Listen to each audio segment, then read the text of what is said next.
Bonjour, alors, Autistiquement moi, troisième épisode. Aujourd'hui, enfin ce soir, là je fais un troisième épisode, je vais expliquer ce que c'est que pour moi les mémorials de personnalité. Les mémorials de personnalité, en fait, c'est je crée un paysage pour chaque personne. Alors un paysage pour chaque personne, vous allez me dire pourquoi. Bah pourquoi? Parce que ça me permet de me souvenir de la totalité des informations.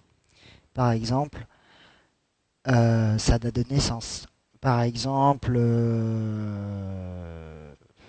son métier, mais également sa personnalité. Et donc, je vais savoir comment interagir avec cette personne grâce à ce paysage. Mais ce paysage, il n'est pas figé. C'est pas une image en 2D que je peux dessiner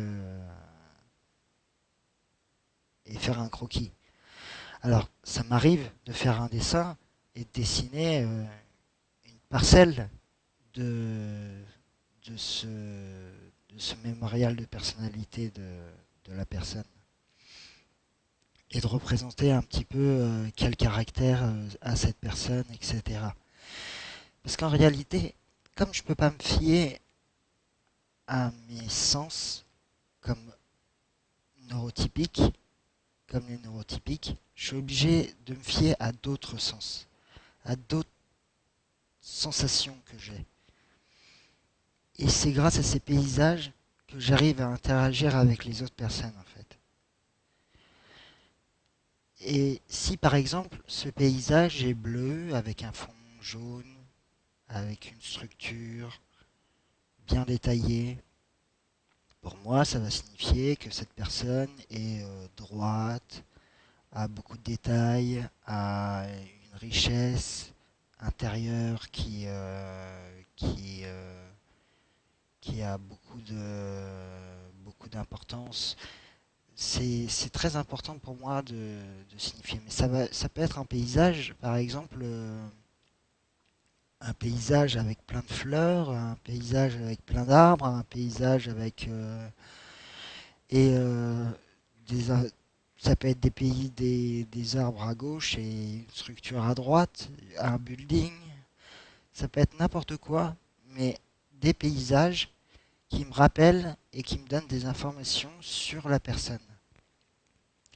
Ensuite, je me balade dans le temps parce que, par exemple, cette personne, elle a pu être gentille à un moment, mais elle a pu être méchante à un autre, et puis elle a pu être désagréable à un autre moment.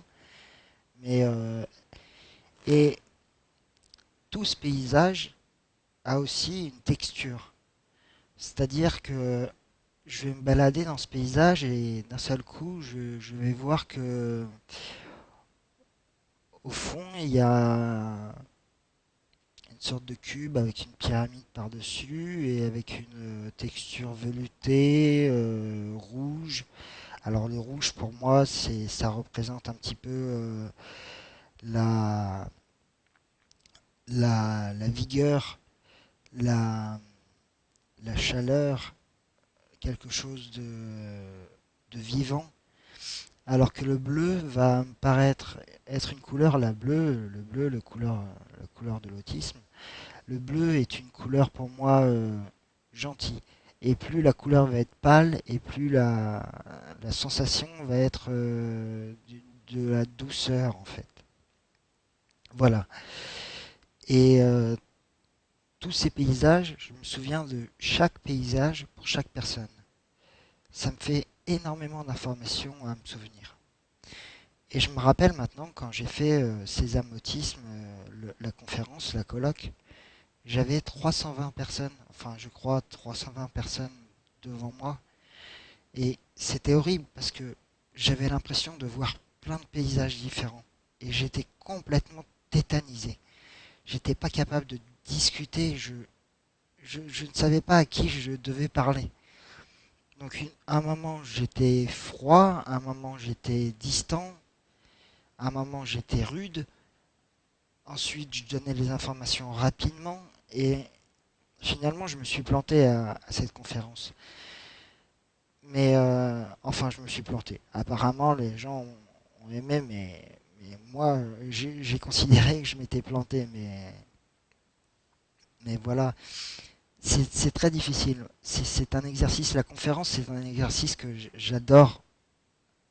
J'adorerais continuer à faire et à m'exercer tout en me focalisant sur certaines personnes.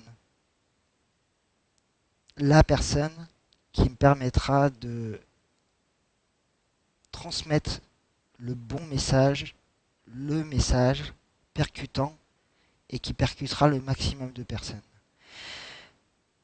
Là, parler à une webcam, c'est parler à un paysage neutre. C'est très difficile pour moi. C'est comme si j'avais une page blanche et je devais écrire et généraliser, exprimer ce que mon fonctionnement à partir d'une page blanche. Là, je me mets dans une ambiance un peu pénombre, calme, parce que j'ai besoin de réfléchir, de savoir comment je peux transmettre cette information qui est capitale pour moi, parce que la communication avec les autres, c'est quelque chose qui est pour moi vital. Chaque personne a une richesse. Chaque personne a quelque chose à me transmettre et à m'enseigner. Et donc c'est grâce à ça que j'ai réussi à combattre et à vouloir communiquer et à me battre. Parce que je me suis battu pour apprendre à communiquer, mais c'est en me battant à apprendre à communiquer que j'ai appris des autres et que j'ai appris à transmettre mon message. Je le transmets qu'aujourd'hui publiquement, mais avant, je le transmettais localement à deux, trois personnes. Ça m'allait. J'avais pas honte de dire je suis autiste. Oui, je suis autiste. Et alors, il y en a qui sont blacks, il y en a qui sont jaunes, il y en a qui sont verts. Bon, ils sont pas encore arrivés sur Terre, mais on ne sait pas quand est-ce qu'ils arriveront, hein. Donc, je veux dire, être autiste, c'est une particularité. C'est en nous. C'est une manière de fonctionner. Et j'ai parfois l'impression qu'on censure les autistes. Et c'est ça que je trouve dommage. En les laissant s'exprimer, on arrivera à beaucoup plus les aider. Je je sais pas si je dois terminer sur cette phrase parce que elle me paraît pas mal, mais j'ai tellement de choses à dire et tellement de choses que j'aimerais transmettre par cette webcam et par cette page blanche qui est pour moi comme un livre que j'écris, car je suis incapable d'écrire un livre par mes propres moyens, même si j'aimerais bien. Mais j'aimerais transmettre un, un message d'espoir pour les autistes qui ont du mal à communiquer, comme quoi c'est faisable. Mais il faut se donner la peine et analyser autrement le comportement des neurotypiques. Car c'est un monde très étrange, très très étrange, qui a rien à voir avec le nôtre. Et, euh, je vais m'arrêter là, parce qu'il est tard et je me fatigue. Donc merci de m'avoir écouté et je vous dis à une prochaine épisode, à la quatrième épisode. Merci beaucoup, au revoir.